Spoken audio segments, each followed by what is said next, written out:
하셔도 될 것 같습니다. 자, 오늘 말씀 로마서 12장 1절부터 5절까지 말씀 보도록 하겠습니다. 앞에 있습니다. 성경을 찾으셔도 되고요. 같이 읽겠습니다. 시작. 그러므로 형제들아, 내가 하나님의 모든 자비하심으로 너희를 권하노니 너희 몸을 하나님이 기뻐하시는 거룩한 산제물로 드리라. 이는 너희가 드릴 영적 예배니라. 너희는 이 세대를 본받지 말고 오직 마음을 새롭게 함으로 변화를 받아 하나님의 선하시고 기뻐하시고 온전하신 뜻이 무엇인지 분별하도록 하라. 내게 주신 은혜로 말미암아 너희 각 사람에게 말하노니 마땅히 생각할 그 이상의 생각을 품지 말고 오직 하나님께서 각 사람에게 나누어 주신 믿음의 분량대로 지혜롭게 생각하라. 우리가 한 몸에 많은 지체를 가졌으나 모든 지체가 같은 기능을 가진 것이 아니니 이와 같이 우리 많은 사람이 그리스도 안에서 한 몸이 되어 서로 지체가 되었느니라. 네. 하나 잠깐 까먹었는데요. 우리 이제 저희 교회 찬양과 청년부를 맡아서 섬길 우리 전사님으로 새로 우리 홍요셉 전사님 또 사모님 박현수 사모님이 오늘부터 이제 같이 섬기게 됐습니다. 잠깐 앞에서 인사하실까요? 네. 어느 분이 그러던데 극히 동안이라고 부부시고 30대가 넘으셨습니다. 이게 청년이 아닙니다. 오해하지 마시고 인사할 때는 박수로 맞아주시기 바랍니다. 네, 감사합니다.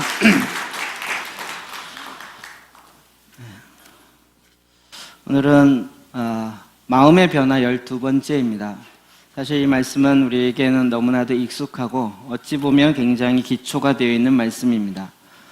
그러나 이 기초가 든든히 서 있을 때 그 위에 집을 지을 수 있습니다.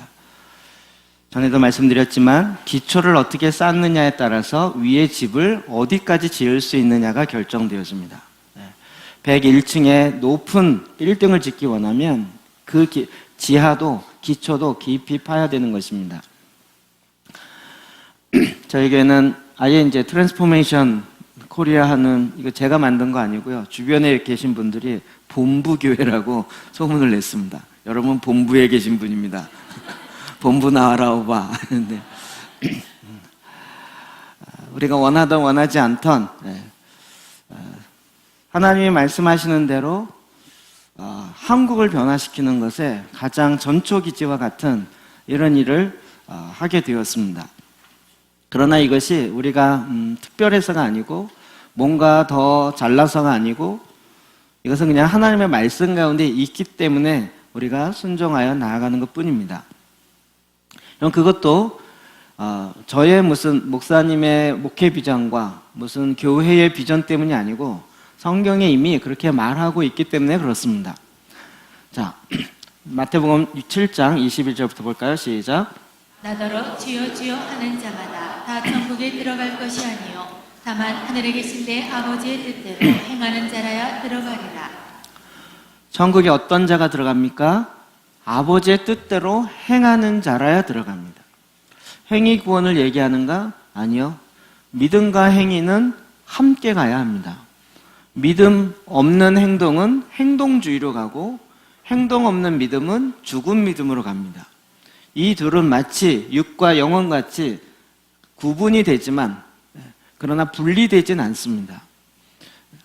그러므로 우리가 하나님의 나라 들어가는 것, 믿음으로 들어간다. 맞는 얘기지만 그 믿음은 죽은 믿음이 아니라 산 믿음을 이야기합니다. 행동이 있는 믿음을 이야기합니다. 그래서 하나님의 아버지의 뜻이 무엇인지를 알고 그 뜻을 행하는 자라야 천국에 들어갈 수 있습니다. 그동안 우리가 생각했던 것과 참 많이 다를 수 있죠. 그러나 성경은 전체적으로 계속 이 부분을 우리에게 말하고 있는 것입니다. 그 다음에 22절, 23절이요. 시작. 그날에 많은 사람이 나더러 이르되 주여 주여 우리가 주의 이름으로 선지자 노릇하며 주의 이름으로 귀신을 쫓아내며 주의 이름으로 많은 권능을 행하지 아니하였나이까 하리니 그때 내가 그들에게 밝히 말하되 내가 너희를 도무지 알지 못하니 불법을 행하는 자들아 내게서 떠나가라 하리라. 그날에 주님을 만나고 천국을 가느냐 지옥을 가느냐라고 심판이 판결되어지는 그날입니다. 그때 많은 사람들이 예수님께 이렇게 얘기할 거라는 거죠. 주여 주여 우리가 주의 이름으로 선지자 노릇했고 예언했다는 이야기입니다. 하나님 뜻이 이거다라고 말했다는 것입니다. 또 주의 이름으로 귀신을 내어 쫓고 축사하고 그래서 그 귀신들이 주님의 말씀 앞에 순종하여 나아가는 그런 많은 또 주의 이름으로 권능을 많이 행하였습니다. 어찌 보면 지금 이 시대에 그리스도인들이 좀 이렇게 부러워하는 부분 아닌가요? 나도 저렇게 예언했으면 좋겠다. 나도 저런 능력이 있어서 귀신들이 떠나가는, 그리고 나도 그런 권능들이 마구 드러났으면 좋겠다. 그런데 그런 일을 했던 사람이 주님 앞에 섰을 때 주님이 뭐라고 대답하십니까? 그때 내가 그들에게 밝히 말하되 내가 너희를 도무지 알지 못한다. 불법을 행했다는 거예요. 불법을 행하는 자들아 내게서 떠나가라. 이제는 우리가 정말 주님의 말씀을 알고 그 말씀대로 행하는 것이 필요하지만 그 행할 때에도 하나님의 법에 따라서 행해야 됩니다. 그냥 우리가 이게 선무당이 사람 잡는다고요. 하나, 두 개 알아가지고 이거 가지고 나는 하나님의 뜻대로 살았다. 그러나 나중에 보면 그게 어렸을 때는 답이 되지만 장성한 사람이 되어서는 아주 믿음의 초보이고 이제는 그것을 버려야 됩니다. 우리 오늘 유아 세례 받은 아이들이요, 밥을 먹을 때 이유식을 먹습니다. 그 이유식에 많은 영양분이 들어가 있습니다. 그리고 정말 아이들에게 좋은 밥이 되어집니다. 그렇다 그래서 여러분 지금 드시겠습니까? 여러분 오늘 점심에 다 이유식으로 드릴까요? 장성한 사람이 돼서는 먹는 음식이 달라져야 합니다. 하는 역할도 달라져야 하는 것입니다. 내가 어렸을 때 이렇게 한 것이 하나님의 뜻이었기 때문에 영원토록 하나님의 뜻일 것이다. 그것은 또 다른 문제인 것입니다. 그래서 우리는 항상 하나님의 뜻이 무엇인지를 분별해야 됩니다. 물론 정해져 있는 하나님의 뜻이 있습니다. 영혼을 구원한다든지 하나님의 나라가 임하게 한다든지, 그러나 우리 삶에 임하는, 그래서 우리를 이끌어가는 하나님의 경륜이라고 이야기하는 하나님의 인도하심이라고 얘기하는 부분에 있어서는 항상 하나님의 뜻이 무엇인지를 분별하고 알아가야 한다는 것이죠. 히브리서 5장 14절입니다. 시작. 단단한 음식은 장성한 자의 것이니 그들은 지각을 사용함으로 연단을 받아 선악을 분별하는 자들입니다. 아멘. 이제 우리는 믿음의 장성한 어른들이 필요한 시대입니다. 교회를 몇 년 다녔느냐가 중요한 것이 아니라 나의 속사람이 성장하고 있느냐라는 거죠. 그것의 가장 첫 번째 알아볼 수 있는 키는 뭐냐면 고난을 대하는 자세입니다.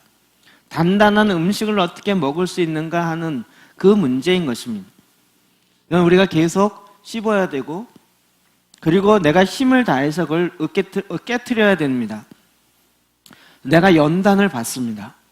그래서 하나님이 무엇을 기뻐하는지를 분별하는 자가 되어야 하는 것입니다. 그래서 오늘 본문에 이렇게 이야기한 것입니다. 2절이요. 시작. 너희는 이 세대를 본받지 말고 오직 마음을 새롭게 함으로 변화를 받아 하나님의 선하시고 기뻐하시고 온전하신 뜻이 무엇인지 분별하도록 하라. 아멘. 저희 말씀만 나오면 반드시 얘기하고 넘어갑니다. 분별은 누가 해야 된다고요? 내가 해야 됩니다. 여러분이 기도하실 때 하나님의 선하신 뜻을 알려주십시오. 그래도 대답이 없죠. 왜요? 하나님이 지금 뭐라 그러시는 거예요? 그건 내가 대답할 게 아니고 네가 할 일이다 이러시는 거예요. 네가 할 일을 왜 나에게 맡기냐 이러시는 거예요. 분별은 누가 해야 돼요? 내가 해야 돼요. 하나님의 선한 뜻이, 하나님의 온전한 뜻이, 하나님이 기뻐하신 뜻이 무엇인지를 내가 분별해야 됩니다. 여러분 이것을 분별하지 않고 내 옛날 방법대로 과거에 이게 답이었기 때문에 오늘도 답이라고 생각하고 갈 때 그르칠 때가 너무나도 많이 있는 것입니다. 그러면 어떻게 해야 분별할 수 있을까요? 하나님의 뜻이 무엇인지를 어떻게 해야 분별할 수 있을까요? 여기 온 성경에 보면 마음을 새롭게 함으로 변화를 받아 이렇게 되어 있습니다. 성경은 정확하게 우리가 어떻게 할 때 내 분별이 가능한지를 말하고 있어요. 여기서 이야기하는 마음을 새롭게 함으로 변화를 받아, 변화를 받아. 이게 바로 트랜스폼이라고 되어 있습니다. 여기서부터 우리가 트랜스포메이션이라는 성경적 개념 자체가 우리에게 들어온 것이죠. 그러니까 내가 하나님의 뜻을 무엇인지 알려면 변화를 받아야 돼. 내 마음의 변화를 받아요. 이 변화도 트랜스폼입니다. 네. 자, 이거 계속 이 농담을 계속했는데 또 하려니까 쑥스럽습니다. 트랜스가 뭐라고요? 도란스라 그랬죠. 옛날 어르신 도란스. 이게 트랜스 영어가 일본만 건너갔다 오면 이렇게 바뀝니다. 그게 트랜스예요. 도란스예요. 도란스. 110V가 220V로 완전히 성격 자체가 바뀌는 것. 변화를 받아야 돼요. 내 마음이 변화를 받지 않으면 하나님의 선하시고 기뻐하시고 온전한 뜻이 무엇인지 내 마음에서 분별이 안 됩니다. 그래서 진정한 트랜스포메이션은 무엇인가? 여러분이 이 8주 동안에 수크를 하시는 분은 이 얘기를 초반에 계속 들었을 것입니다. 하나님이 내 안에 임하시는 거예요. 하나님이 내 안에 임하는 것이 부흥인데 그러므로 하나님이 내 안에 임하셔서 내가 할 수 있는 것이 아니라 하나님이 하실 수 있는 초자연적인 역사들이 내 안에 일어나기 시작하는 거예요. 이것을 우리는 부흥이라고 이야기합니다. 이것을 좀 더 세밀하게 이야기하면 내 안에 있는 하나님의 뜻과 상관없었던 인간의 생각, 사단의 생각, 이런 것들이 어둠의 세력으로 내 마음속에 잡고 있는 것들이 깨져야 돼요. 파쇄돼야 돼요. 이 세상의 방법, 이 세상의 좋은 가치라 할지라도 하나님의 빛이 임하셨을 때, 이게 어둠일 때는 이걸 깨트려야 되는 거죠. 그리고 나서 하나님의 나라가 내 안에 이제는 하나님으로 말미암아 나타나는 것, 이것을 우리는 부흥이라는 단어를 더 크게 이야기했었습니다. 그래서 트랜스포메이션이란 무엇이에요? 한때 한순간 은혜 많이 받고 성령 충만했던 한순간이 아니라 그와 같은 순간이 지속되는 것이야. 모든 영역 가운데 내 말하는 것, 내가 돈 쓰는 것, 내가 생각하는 것, 내가 느끼는 것, 내가 시간 사용하는 것, 내 인생을 내가 살아내는 것, 이 모든 부분에 하나님의 임재가 나타나고 어둠이 떠나가고 그러므로 하나님의 통치가 이루어지는 것. 너무 어렵게 얘기하니까 힘드시죠? 네. 변화되는 것. 변화되는 것입니다. 자, 그러려면 뭐가 바뀌어야 된다고요? 마음이 바뀌어야 합니다. 성경은 마음의 중요성에 대해서 계속 얘기하고 있습니다. 로마서 10장 10절입니다. 시작. 사람이 마음으로 믿어 의에 이르고 입으로 시인하여 구원에 이르느니라. 머리로 믿는 것이 아니라고 누누이 말씀드렸습니다. 지적 동의가 아니라 마음으로 믿어. 이게 이해가 안 되시는 분은 처음에 막 사랑하는 사람이 생겨서 쫓아가서 얘기했을 때 생각해 보십시오. 내가 당신을 사랑합니다. 못 믿겠대요. 내 마음을 좀 믿어줘. 내 마음을 받아줘. 그때 얘기하는 그 마음입니다. 요즘 마음이 많이 굳어져 있어서 마음으로 믿는 게 뭔지를 잘 모르요. 마음이 눈에 보이지 않고 과학적으로 증명되지 않기 때문에 없다라고 얘기하신 분이 참 많습니다. 그러나 사람의 가장 힘든 것은 마음이 힘든 것, 마음이 상처난 것, 마음의 상처를 눈에 보입니까? 마음이 힘든 것이 가장 힘든 것이라는 것을 누구나 다 알고 있습니다. 그래서 이 마음으로 믿어 의에 이르고 입으로 시인하여 구원에 이른다는 거예요. 우리가 믿음을 내 머리로 받아들이고 공부로 받아들이는 것이 아니라 마음으로 받아들일 때 거기서부터 하나님의 의가 내 안에 나타나는 것이에요. 문제는 무엇이었죠? 마음이 깨져 있고 마음이 부패 있고 썩어 있고 완전히 고장나서 망가져 있어서 마음이 그 기능을 제대로 못한다는 거죠. 그 고장나 있는 상태에서 썩어져 버렸어요. 그래서 예레미야 17장 9절 만물보다 거짓되고 심히 부패한 것은 마음이에요. 인간의 마음이 너무 부패해 있어요. 우리는 자꾸 나의 의를 드러내려고 그래요. 나는 그런 사람이 아닙니다. 나는 거짓말하는 사람이 아닙니다. 거짓말을 입 밖으로 내지 않는 사람이라는 것에 불과하지 우리의 마음은 기본적으로 심히 썩어 있습니다. 이게 성경에서 이야기하는 진단입니다.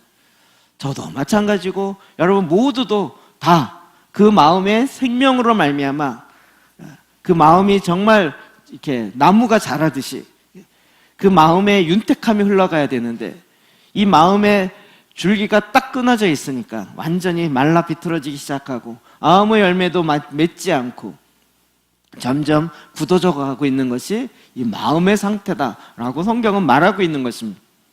그래서 이 썩어져 있는 마음으로부터 더러운 것이 나오는 거죠. 내가 어쩌다 실수해서 잘못을 저지르는 것이 아니라 원래 내 안에 있는 이 썩어 있는 마음에서부터 더러운 것이 나도 모르게 입에 나오는 것이에요. 그러니까 요거 입으로만 통제를 안 하면 쑥쑥 나오는 거죠. 저는 굉장히 내성적인 사람이라 저는 진짜 악한 마음이 내 안에 없다라고 착각하고 살았습니다. 교회만 다녔고요. 막 착한 아이 컴플렉스가 있어가지고 욕을 해본 적도 별로 없고요. 욕을 하는 사람 보면 이해가 안 됐어요. 어떻게 저런 인간이 다 있을까? 이러면서. 진짜 군대 가서 막 깨지더라고요. 욕이 절로 나오던데요. 배우려고 안 해도 나오던데요. 그리고 내가 그 알게 쑥쑥 내 안에서부터 나도 모르는 것들이 막 나오기 시작해요. 그리고 제가 깨달았어요. 내성적인 사람은 이 안에 있는 것을 단속을 잘하는 사람이지 이 안에도 내성적이지 않아요. 외향적인 사람은 이 단속을 안 하시고 그냥 내시는 분이고 내성적인 사람은 그냥 담고 있는 사람의 차이지 이 속은 똑같더라고요. 말 안 한다 그래서 그 사람의 마음이 깨끗하고 정결할 거라고 착각하지 마셔야 될 것 같아요. 우리 안에 더러운 것이 있다는 거예요. 여러분 이렇게 부패해 있는데 어떻게 하나님의 뜻을 알 수 있겠냐는 거죠. 그래서 성경은 계속 얘기하는 거예요. 너의 마음을 지켜야 한다. 생명의 근원이 마음으로부터 나옵니다. 머리로부터 나오는 게 아니고요. 마음으로부터 나와야 됩니다. 주님은 어떻게 하면 이 마음이 새로워질 수 있는지 여러분 우리 뭐 휴가를 가고 아까 뭐 힐링을 하면 마음이 새로워진다. 웃기지 마십시오. 아주 힐링 갔다 와서 더 피곤해갖고 더 쓰러져 있어요. 그 마음은 오늘 성경에도 보면 마음을 새롭게 함을 받아야 됩니다. 수동태예요. 내가 내 마음을 이 썩어 있는 마음을 내가 바꿀 수 있으면 얼마나 좋겠어요. 내가 마음을 바꾸리라 결단하리라 안 되면 혈서 쓰고 뭐 자르고 해도 마음은 안 바뀐다. 마음은 변화를 받아야 됩니다. 이게 심리학에서 얘기하는 상담에서 얘기하는 것과 성경에서 얘기하는 것의 가장 큰 차이입니다. 성경은 마음은 변화를 받아야 된다. 그래서 어떻게 변화받습니까? 에스겔서 36장 26절 시작. 또 새 영을 너희 속에 두고 새 마음을 너희에게 주되 너희 육신에서 굳은 마음을 제거하고 부드러운 마음을 줄 것이며. 새 마음, 이 마음이 새롭게 살아날 수 있도록 하나님이 거기에 생명을 부으세요. 거기에 새 영을 부으십니다. 하나님의 영을 부으십니다. 이 세상의 영은 세 종류밖에 없다고 그랬습니다. 하나님이 영이십니다. 또 사단이 영입니다. 천사도 영입니다. 그리고 우리 안에 영이 있습니다. 하나님을 떠났다는 것은 생명이 끊어졌다는 것입니다. 하나님이 내 안에 들어왔다는 것은 이제 새 영으로 말미암아 내 마음에 생명이 들어오기 시작해서 생명으로 말미암아 이 썩어 있었던 마음이 다시 생기를 차기 시작했다는 것이에요. 그러면 마음은 어떻게 됩니까? 굳어있는 마음이 부드러운 마음으로 바뀝니다. 갑자기 간이 생각나죠? 간이 이 해독하는 기능을 하는데 간이 굳어있으면 간 경화입니다. 간 암보다 더 무서운 게 간 경화입니다. 저희 아버님이 간 경화로 돌아가셔서 제가 너무나도 잘 알고 있습니다. 저희 할아버지도 간 경화로 돌아가셨고 저희 아버님도 간 경화로 돌아가셨고 저도 병원에 가면 늘 술을 끊으시고 담배를 끊으세요. 건강 진단이 늘 똑같이 나옵니다. 간 수치가 높아가지고 간이 굳어 있어요. 간이 굳어 있으면 어떻게 해요? 피를 맑게 정화하지 못합니다. 해독을 못합니다. 이 간이 다시 부드러워져야 됩니다. 게다가 살이 찌면 또 지방 간이 생깁니다. 그러니 그걸 조심해야 한다는 거예요. 마음보다 간으로 설명하는 게 훨씬 좋을 것 같습니다. 굳은 간을 제거하시고 부드러운 간으로 바꿔야 돼요.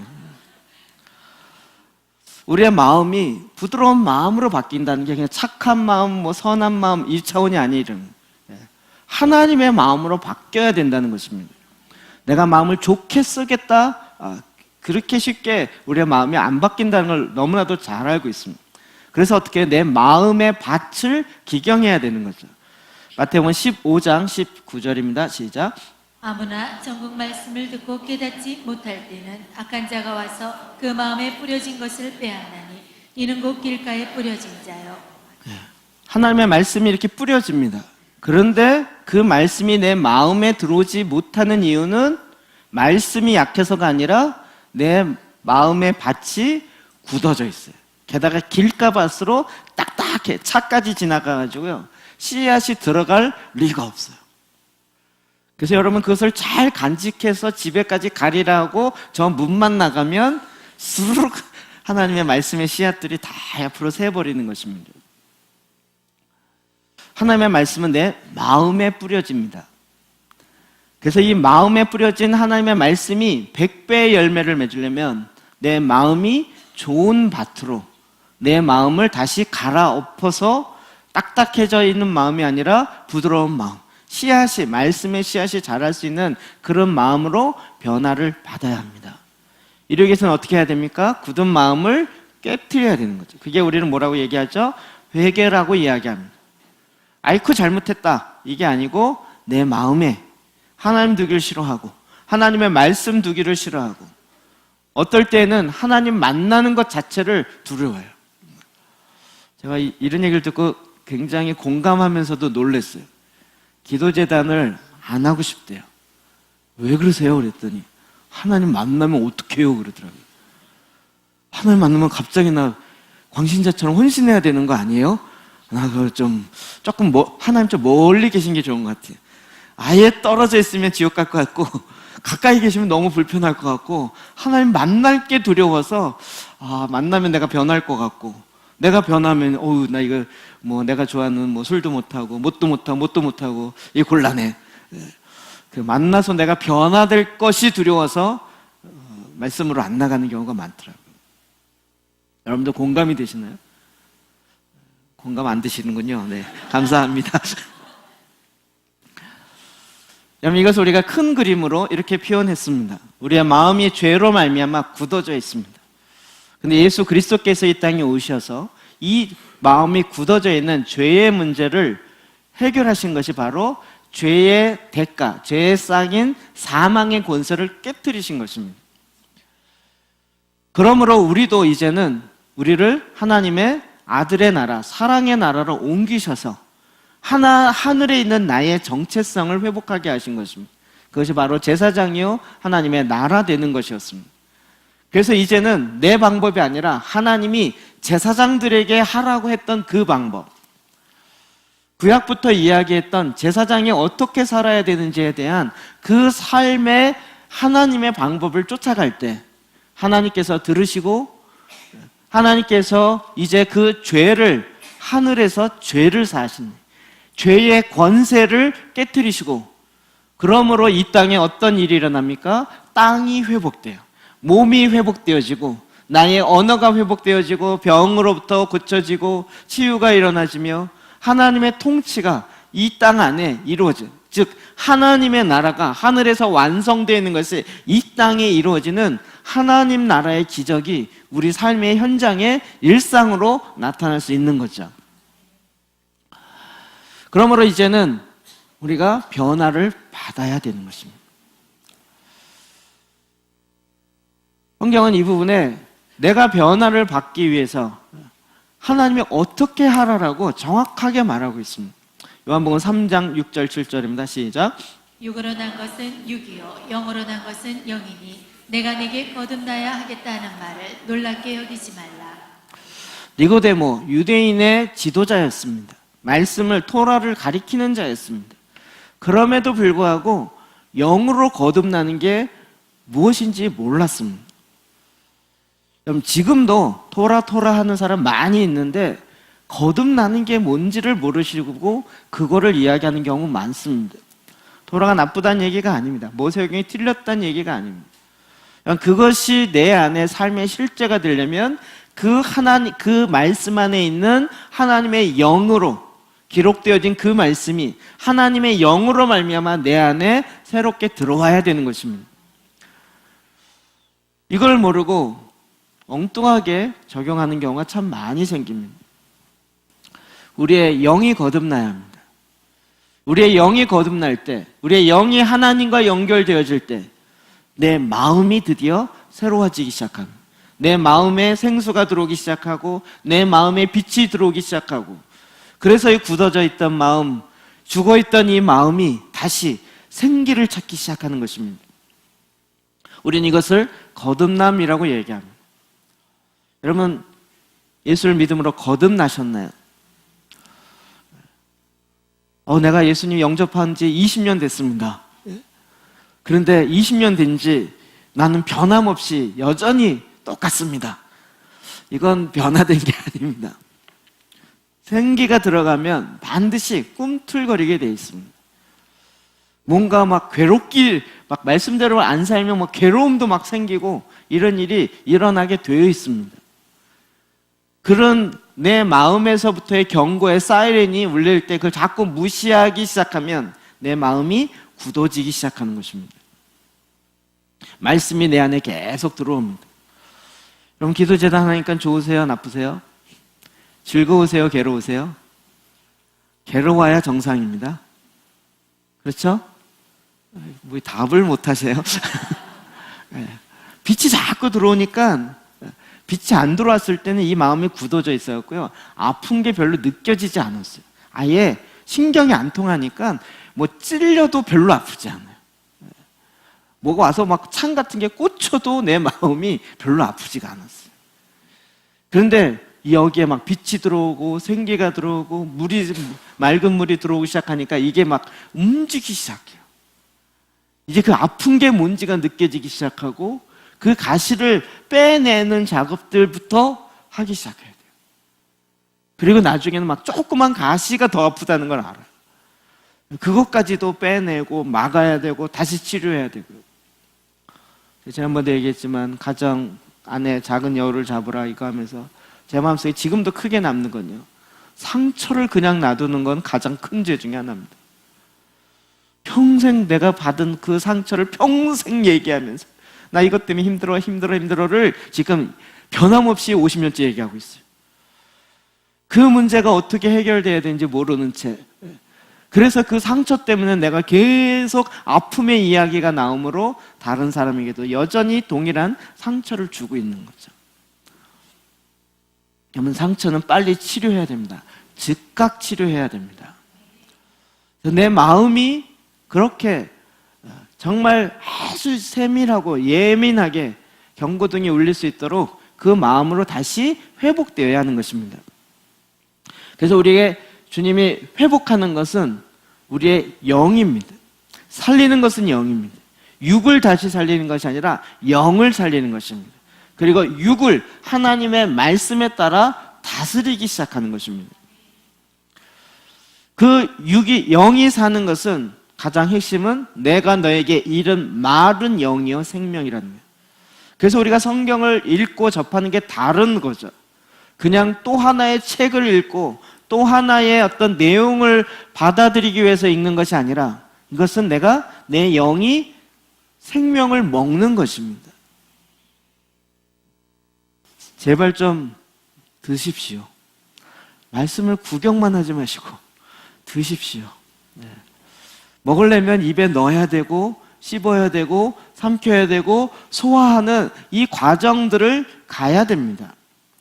여러분이 설교만 듣고 달랑 간다, 그것이 내 안에 영의 양식으로 들어오지가 않습니다.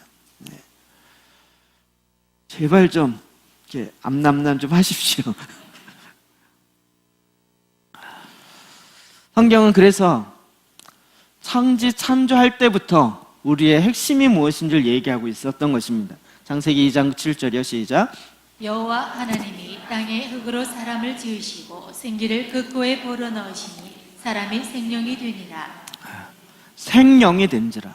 사람이 인간이 된지라가 아니라 사람이 살아있는 영이 됐다고요. 동물의 식물에는 영이 없습니다. 이 하나님의 만든 피조물 가운데 영이 있는 존재가 없습니다. 오직 인간만이 하나님의 영으로 하나님의 영이 우리 안에 거하실 수 있는 유일한 존재가 되었습니다. 이것이 하나님의 형상으로 지음받았다는 거예요. 너무나도 중요하죠. 그래서 다른 피조물들은 다 말씀으로 창조하지만 인간만큼은 흙으로 직접 하나님이 지으십니다. 만드십니다. 왜요? 하나님의 영이 그 안에 들어갑니다. 우리가 흔히 말하들 그의 그 정신, 혼이 들어가 있습니다. 이러잖아요. 혼이 들어가 있다. 하나님의 그 이미지, 하나님의 형상이 우리 안에 만들기 위해서 우리를 직접 만드세요. 그래서 인간은 하나님의 형상인 거예요. 여러분 인정 안 하셔도 하나님의 형상입니다. 이걸 누가 알아요? 동물들은 다 압니다. 인간이 인간을 몰라서 그렇죠. 동물들은 인간을 보면서 와, 신적 존재가 온다 이러는 거예요. 여러분 착각하지 마십시오. 잘못 얘기하면 이단됩니다. 내가 신이다 이 얘기가 아니고요.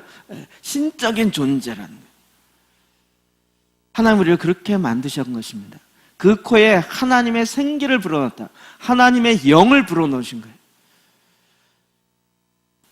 그렇기 때문에 이스라엘 백성의 범죄함으로 하나님의 영광이 떠났다 이야기는 하나님의 말씀을 그들이 버린 것이고 하나님의 성령이 그들 가운데 소멸되기 시작하는 것입니다.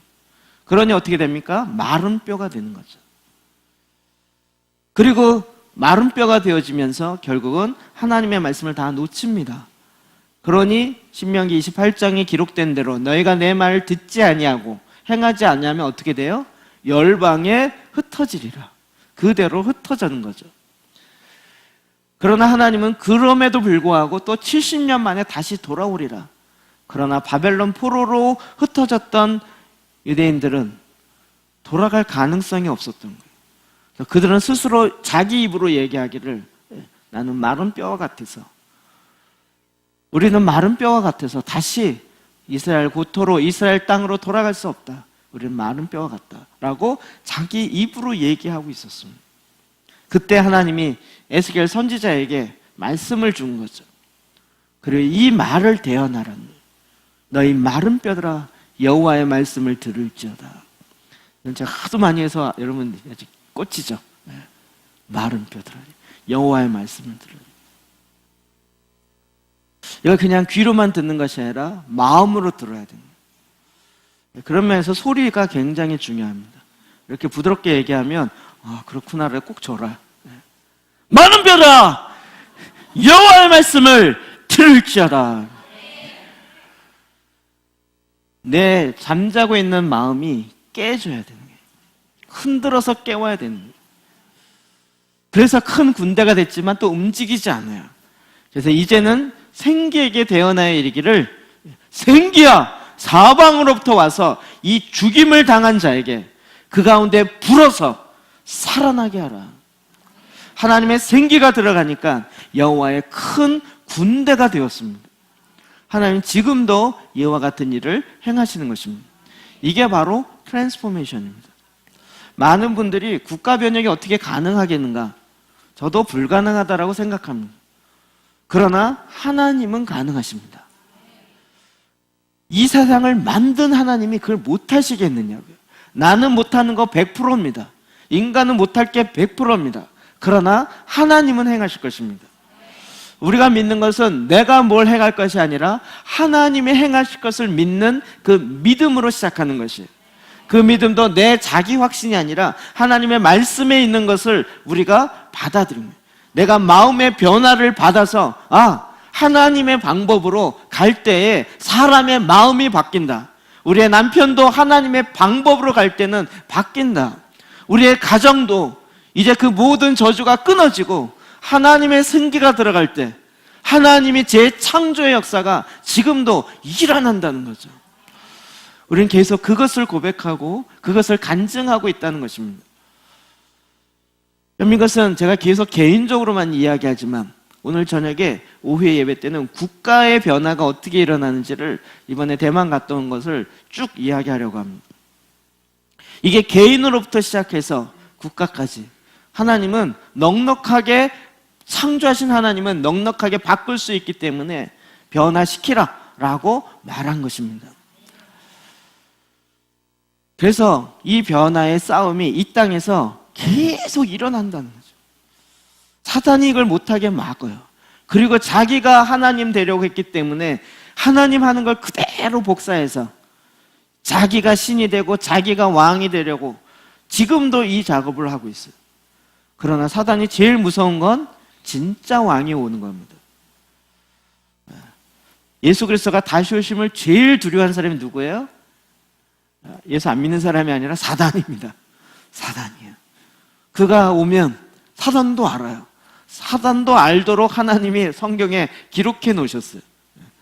예수님이 오시면, 만왕의 왕께서 다시 오시면 사단의 모든 그의 일들은 질그릇 항아리 깨지듯이 한 방에 깨질 것입니다. 주님이 오시기 직전까지 우리는 이 땅에서 주님이 이 땅에 하기 원하셨던 그 일들을 행하는 자가 되는 것이죠. 이것이 바로 트랜스포메이션입니다. 우리가 내 영이 구원받아서 천국 가는 거기서 끝나는 것이 아니라 이 땅에 예수님이 다시 오셔서 뭐 하세요? 천년 왕국 동안 주님으로 말미암아 다스림의 통치가 완성되어진다고요. 천년 동안 이뤄갈 것입니다. 우리는 거기에 함께 10고을을 5고을을 다스리는 자가 될 것입니다. 그럼 지금 우리가 고민하며 애쓰고 있는 것들이 그때는 그대로 다 활용될 것입니다. 온전하게 이루어질 것입니다. 그렇기 때문에 지금 이 전쟁이 끊임없이 일어날 수밖에 없습니다. 내 마음에서부터 갈등이 일어나고 싸움이 일어나고 우리의 가정에서 일어나기 시작하고 빛의 나라와 어둠의 나라의 싸움은 계속 일어납니다. 그러나 빛과 어둠이 싸우면 누가 이길까요? 이거 뭐 물어보는 자체가 우습죠. 빛과 어둠이 어떻게 싸우겠습니까? 빛이 나타나면 어둠은 그냥 사라질 수밖에 없습니다. 그래서 주님은 우리를 빛으로 만드셨습니다. 그래서 빛들로 나타나라고 한 것입니다. 그 빛을 저 높은 곳에 세워두지 밑에 두는 법이 없다는 것입니다. 여러분, 높은 곳에 쓰기를 두려워하지 마십시오. 앞에 나와서 뭐 하기 두려워하지 마십시오. 안 두려워할 때까지 시킬 겁니다. 높은 곳에 대해서 모든 사람이 보면 내가 불편한 게 낫습니다. 저 밑에서 뭐 하려고요? 그냥 내가 그리스도인인 게 드러나면 내가 더 손해본다. 차라리 손해보는 게 낫습니다. 어두움의 세계에서 어두움과 적당히 있는 것보다는 그냥 내가 그리스도인 것을 딱 드러내는 것이 훨씬 더 편합니다. 그리고 그 가운데 하나님의 역사가 있고 그게 사실은 나를 지켜줍니다. 그럼 이것이 가정, 개인, 가정, 교회, 사회, 국가로 계속적으로 이 싸움이 계속 일어납니다. 이 여정은 오늘 저녁에 오후에 더 이야기할 것입니다. 그래서 우리를 이 일이 이루어지는 이 과정에 우리를 거룩한 산 제사로 제물로 드리라는 거죠. 로마서 3장 25절이요. 시작. 이 예수를 하나님이 그의 피로써 믿음으로 말미암는 화목제물로 세우셨으니 이는 하나님께서 길이 참으시는 중에 전에 지은 죄를 간과하심으로 자기의 의로우심을 나타내려 하심이니. 이제 우리는 더 이상 나의 의를 드러내는 것이 아니라 하나님의 의를 드러내요. 내 안에 계신 나는 그런 인간 아니야 라고 내 의를 드러내는 것이 아니라 내 안에 임하신 하나님의 의이신 예수 그리스도를 드러내요. 그가 그의 피로써 믿음으로 말미암아 화목 제물로 하나님이 세우셨어요. 완전한 제사, 완전한 제물, 완전한 제사장이 되셔서 구약에 있는 대제사장과 구약에 있는 동물의 피와 그 제사는 다 사실은 불완전한 것입니다. 한 번 드림으로 영원토록 가는 게 아니고 한 번 드림으로 한 번으로 끝납니다.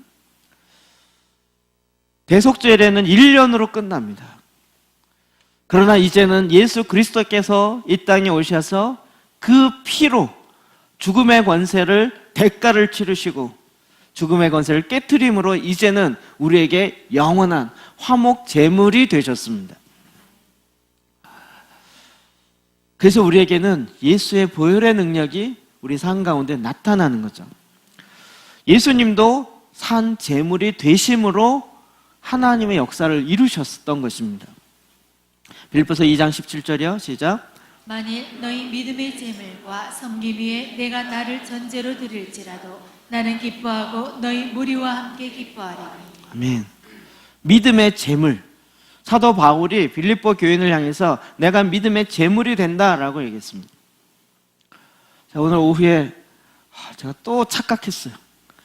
제가 지난 금요일에 말을 잘못한 것 같아요. 보고 이거 하는 게요, 설교 준비하는 것보다 훨씬 힘들다는 걸 지난번에 알았는데 또 오늘 몰라가지고 어제 밤에 하여튼 늦게까지 오늘 오후 설교 때문에요. 이 설교 준비하는 거에 한 5배 이상 에너지와 시간이 들면서 또 제가 입에 달고 다녔어. 내가 이 짓을 왜 또 한다 그랬을까? 이 집을 왜 그랬을까?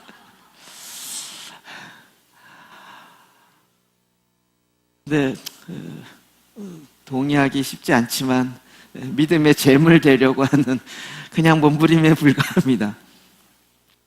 절대 그냥 되는 법이 없습니다. 그냥 이루어지지 않습니다. 믿음의 제물을 통하여서 하나님의 역사가 있어요. 제물이 있을 때 하나님이 흠양하실 수 있는 것입니다. 사도 바울은 이방인들로 하여금 제물로 드리는 거예요. 이방인을 하나님께 드린다 이 얘기가 잡아 죽이겠다 이 얘기가 아니라 하나님이 사용하실 수 있는, 하나님의 일꾼이 되게 하는 그것으로 이방인들로 하여금 그들이 그렇게 왕같은 제사장으로 일어나게 하겠다라는 것입니다.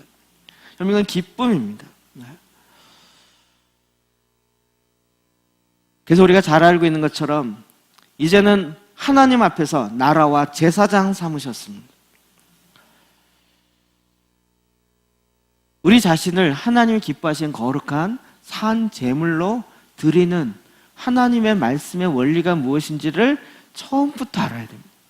내 개인의 변화로부터 시작해서, 여러분, 개인의 변화가 그냥 되지 않습니다. 우리의 기도가 제가 보기엔 90% 이상은 허공을 칩니다. 하나님, 날 변화시켜주세요. 변화시켜주세요. 하나님, 이것 좀 바꿔주세요. 내가 이거 변화되길 원합니다. 소원합니다. 주시옵소서. 안 변합니다. 하나님의 방법은 무엇입니까? 내가 그 일에 내가 제물 되겠습니다 합니다. 내 몸을 하나님이 기뻐하시는 거룩한 산 제물로 드리겠습니다.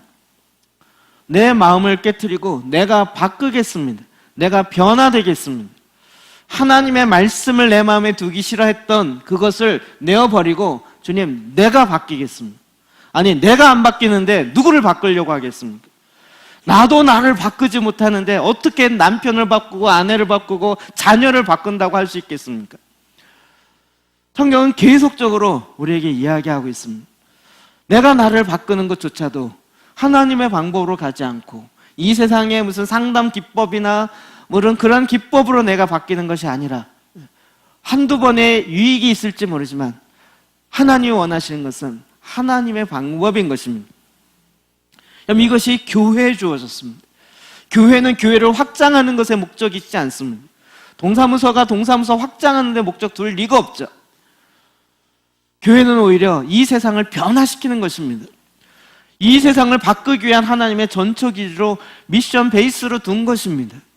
저와 여러분이 이곳에서 어떻게 세상을 바꿔야 하는지, 하나님이 뭘 원하시는지 다시 큰 그림을 보고 내 직장에 또 가고 가정에 또 가서 그 가운데서 하나님의 나라가 임하도록 하나님의 방법으로 우리가 세상을 트랜스포메이션하는, 내 직장을 바꾸는 것이, 국가를 바꿔야 된다, 너무 어마어마한 얘기가 아니라 가정과 직장이 바뀌면 국가가 바뀌는 것입니다. 그러므로 이제는 우리가 하나님, 주님의 원하심의 이 큰 그림의 뜻을 이제 내 안에 이루십시오. 내 방법이 아니라 하나님의 방법으로 순종하여 나아가겠습니다. 끊임없는 싸움이지 않습니까? 끊임없는 싸움. 이 대만 갔다 온 감동이 아직 사라지지 않아서 대만 얘기만 하려면 눈물이 못 나는. 제가 사진기를 또 들고 갔잖아요. 망원 렌즈라면서. 뒤로 앉아서 몰래 또 나와서 사진을 찍으러 한 바퀴를 돌았습니다. 그리고 이제 무대 뒤쪽에 가서 사진을 몇 장 찍고, 그리고 이제 이렇게 귀빈석 있는데, 원래 제 자리 거기였는데 안 들려갖고 저 뒤로 바꿨거든요. 그 체육관을 한 바퀴 삥 돌아갔고, 근데 이 앞쪽에 이제 진행하시는 분들이 딱 앉아있어요. 릴리 목사님이 딱 앉아있더라고요. 그래갖고 망원으로 땡겨서 사진을 찍었어요. 다른 사람 다 일어나고 이제 찬양하고 기도하는데 그 뒤에 혼자 심각하게 기도하고 있는 게 아니라 너무 막 이 고민에 빠진 모습이에요. 이따 오해 얘기하겠지만, 그리고 딱 앞에 나와서 이 대만이 70년 동안 아파하고 있었던 상처의 이야기를 본인이 하기 시작하는 거예요. 제가 그 모습을 나중에 이제 그게 무슨 의미인지가 풀어지더라고요. 저는 너무 공감이 되기 시작합니다. 이 나라에 70년 동안 대만에 70년 동안 아파 있었던 이 상처를 품고 넘어갈 수 있도록 하나님 도와주십시오 라고 기도하는데, 그럼 내가 재물되지 않으면 안 돼. 근데 그거 왜 네가 하냐고 주변에 있는 목사님들이 막 공격하고 조롱하고, 아니 이 나라 정부도 제대로 못하고 있는 일을 왜 네가 대만의 70년의 상처를 끄집어내가지고 사람들을 힘들게 하고 그거 한다고 되겠느냐라고 막 조롱하고를 많은 사건들이 있었더라고요. 그런데 마지막 그 순간 하나 앞에 주님, 내가 재물 드리겠습니다. 이 일로 인해서 어떤 일이 안 일어나도 나는 상관없이 주님이 말씀하셨고 주님이 하라고 하셨고, 그 이후에 결과가 어떻게 날지 모르지만 하나님 도와주십시오. 그리고 내가 재물 되겠습니다. 저는 정말 끝나고 뭔가 대단한 메시지가 강력하게 오는 줄 알았어요. 근데 주제 자체가 70년의 상처를 안고 넘어가 주십시오. 주제가 희한해요. 이 나라에 있었던 70년의 상처를 하나님의 품에 안고 우리를 넘어가 주십시오. 우리를 죽인 저 공산당을 하나님 심판해 주십시오. 우리가 이런 상처 났습니다. 보호해 주십시오. 위로해 주십시오. 그런 얘기가 아니고, 하나님, 우리는 이 상처 속에서 어떻게 헤어나올 수가 없습니다. 하나님 도와주십시오. 하나님, 우리를 품고 건너가지 않으면 이 나라가 이것을 뛰어넘을 수가 없습니다. 하나님이 도와주십시오. 하나님이 도와주십시오. 오직 하나님께만 기도하며 하나님께만 구하며 하나님께만 나아가는, 진짜 산 제물로 자기를 드려버리는구나. 하나님이 일하심을 진짜, 그가 무슨 국회의원도 아니고 정부의 무슨 요직도 아니고 단지 제사장으로. 근데 릴리 목사님뿐만 아니라 그곳에 와 있는 7,000명의 기도재단하는 모든 사람들이 동일한 마음으로, 주님, 제사장이 여기 있습니다. 청년 제사장이 있고 직장 제사장들이 있고 주부 제사장들이 있고 아이 제사장들이 동일하게 다 같이 나왔어요. 한 명도 그 자리를 떠나지 않고, 주님이 품고 이 상처를 넘어가게 하여 주십시오. 이 세상에 누구도 이 나라의 상처를 넘어가게 할 수 있는 자가 없습니다. 주님 도와주십시오 라고 자기 자신을 산제물로 드리는, 그리고 그 앞에 고민하고 있는, 마치 예수님 십자가 지기 전에 주여 할 수만 있거든 이 잔을 내게서 지나가게 하십시오 라고 기도하고 있는 모습과 같은 그 마음이 제 안에 확 오더라고요. 거룩한 예배는 산 제물이 있어야 합니다.